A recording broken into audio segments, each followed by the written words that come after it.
ওম শান্তি সুপ্রভাত। পরমপিতা পরমাত্মা বলেছেন, সদা যেন আমরা তাঁর স্মরণের যাত্রা করি।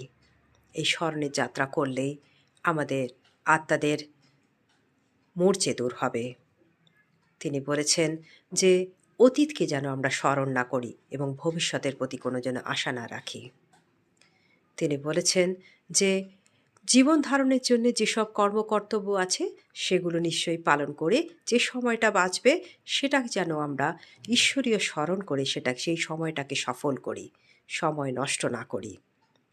৮ ঘন্টা যেন আমরা ঈশ্বরীয় সেবাতে রাখি, নিজেদেরকে নিযুক্ত করি। সেই সেবা করলে আমরা নিজেদের উন্নতি করব এবং পরমপিতার মতো গুণবান হয়ে উঠতে পারবো আমরা। তিনি বলেছেন, এই দেহরূপী গৃহের আমরা হলাম অতিথি, এই রকম মনে করতে হবে, তবেই আমরা নির্মোহী হতে পারবো। ওম শান্তি।